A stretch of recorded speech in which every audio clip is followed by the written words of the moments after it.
اعوذ باللہ من الشیطان الرجیم۔ میں پناہ حاصل کرتا ہوں یا کرتے ہوں اللہ تعالیٰ کی من الشیطان الرجیم، شیطان مردود سے۔ بسم اللہ میں شروع کرتا یا کوئی بچیاں پڑھنے والی ہیں تو کرتی ہوں اللہ کے نام سے۔ الرحمن جو بے حد مہربان ہے، الرحیم نہایت رحم کرنے والا ہے۔ الحمدللہ تمام تعریفیں اللہ تعالیٰ کے لیے ہیں۔ لفظ تمام الف و لام کا ترجمہ ہے۔ ال کا معنی ہے تمام، حمد تعریفیں للہ اللہ تعالیٰ کے لیے ہیں۔ رب العالمین جو پالنے والا ہے تمام جہانوں کا، رب کہا جاتا ہے پالنے والے کو۔ الرحمن جو بے حد مہربان ہے، الرحیم نہایت رحم کرنے والا ہے۔ مالک یوم الدین جو مالک ہے جزا اور بدلے کے دن کا۔ ایاک نعبد ہم خاص تیری ہی عبادت کرتے ہیں، و ایاک نستعین اور خاص تجھ ہی سے مدد طلب کرتے ہیں۔ اہدنا الصراط المستقیم چلا ہم کو سیدھے راستے پر، صراط الذین راستہ ان لوگوں کا، انعمت علیہم جن پر تو نے انعام کیا، غیر المغضوب علیہم ان لوگوں کا راستہ نہ دکھا جن پر تیرا غضب ہوا، ولا الضالین اور نہ گمراہوں کا۔ آمین۔ رب تعالیٰ ایسا ہی کرے۔ اس سورت کا نام سورۃ الفاتحہ ہے۔ فاتحہ فتح سے ہے اور فتح کھولنے کو کہا جاتا ہے، چونکہ یہ سورت بھی قرآن کریم کو کھولنے والی ہے۔ اس سے قرآن کریم کی ابتدا ہوتی ہے، اس لیے اس کو فاتحہ کہا جاتا ہے۔ اور اس کا نام سورت کا نام سوال بھی ہے کہ اس میں سوال کرنے کا طریقہ سمجھایا گیا ہے۔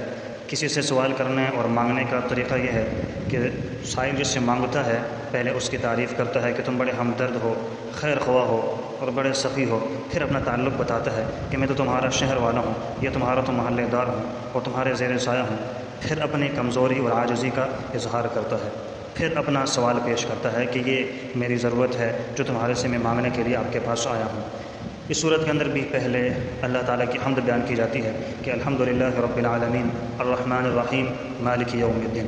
پھر اپنا تعلق بتایا جاتا ہے کہ ایاک نعبد و ایاک نستعین، کہ اللہ ہم خالصتاً آپ کی عبادت کرنے والے ہیں، ہم عابد ہیں آپ معبود ہیں، ہماری ساری کی ساری عبادتیں آپ کے لیے ہیں، ہمارا ایک عبادت کا تعلق یا اللہ آپ کے ساتھ ہے۔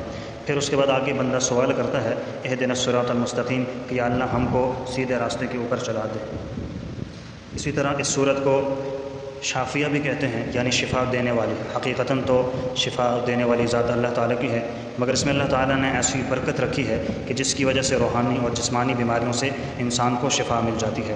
تو انسانوں کے علاوہ کے لیے بھی اللہ تعالیٰ نے اس کے اندر خاص ایسی صفات اور خاصیت رکھی ہے کہ جس کی وجہ سے اور چیزوں کو بھی اللہ تعالیٰ اس کے ذریعے سے شفا عطا فرما دیتے ہیں۔ بخاری شریف صفحہ نمبر 304 میں ایک روایت ہے، حضور علیہ السلام نے ایک وفد روانہ فرمایا تھا ایک محاذ پر، تو ان صحابہ کرام نے بھی ایک موقع پر اسی صورت کے ذریعے سے دم فرمایا تھا، جس کی وجہ سے ان لوگوں کو اللہ تعالیٰ نے، ان میں سے ایک بیمار تھا اس کو اللہ نے شفا عطا فرما دی تھی۔ تو اس لیے کوئی بیمار ہوتا ہے تو اس کے اوپر اگر اس صورت کو دم کر دیا جائے تو اس کی وجہ سے اللہ اس کی برکت سے اس کو شفا بھی عطا فرما دیتے ہیں۔ صراط الذین انعمت علیہم راستہ ان لوگوں کا جن پر تو نے انعام کیا۔ قرآن کی بہترین تفسیر وہی ہوتی ہے کہ جو خود قرآن کریم سے کی جائے۔ انعمت علیہم کی تفسیر خود قرآن نے ایک جگہ پر کی ہے۔ اللہ رب العزت فرماتے ہیں فَأُولَٰئِكَ مَعَ الَّذِينَ أَنْعَمَ اللَّهُ عَلَيْهِمْ مِنَ النَّبِيِّينَ وَالصِّدِّيقِينَ وَالشُّهَدَاءِ وَالصَّالِحِينَ، کہ یہاں اس آیت مبارکہ میں ہم نے اللہ سے ہدایت مانگی اور راستہ مانگا ان لوگوں کا کہ جن کے اوپر اللہ نے انعام کیا۔ تو اللہ نے بتایا کہ میرا انعام کن لوگوں پر ہے، ان کا تذکرہ کرتے ہوئے فرمایا من النبیین انبیاء کے اوپر اللہ کا انعام ہے، سچوں کے اوپر، شہداء اور صالحین جو نیکوکار لوگ ہوتے ہیں، ان سارے کے سارے لوگوں کے اوپر اللہ تعالیٰ کا خاص فضل اور انعام ہوتا ہے۔ غیر المغضوب علیہم نہ ان لوگوں کے راستے پر یا اللہ چلا جن کے اوپر آپ کا غضب نازل ہوا ہے، ولا الضالین اور نہ ان لوگوں کے راستوں پر چلا جو غلط فہمی میں مبتلا ہوئے اور گمراہی والے راستوں پر چل پڑے۔ آمین۔ آمین کا معنی یہاں پر یہ ہے کہ اے اللہ ہماری دعا قبول فرما۔ آمین کا ذکر حدیث مبارکہ میں تو آتا ہے کہ جب سورہ فاتحہ مکمل ہو تو آمین کہی جائے۔ قرآن کریم میں اس لیے آمین نہیں لکھی گئی کہ کوئی یہ نہ سمجھ لے کہ یہ قرآن کریم کا ہی حصہ ہے۔ اتنی احتیاط اس کے اندر کی گئی ہے کہ آمین اگر لکھ دیتے تو کوئی سمجھنے والا یہ سمجھتا کہ یہ قرآن کا حصہ ہے، کیونکہ حقیقت میں یہ قرآن کا حصہ نہیں ہے۔ تو یہ سورہ فاتحہ کا مختصر، انتہائی مختصر خلاصہ میں نے بیان کر دیا۔ اللہ پاک سمجھ عطا فرمائے۔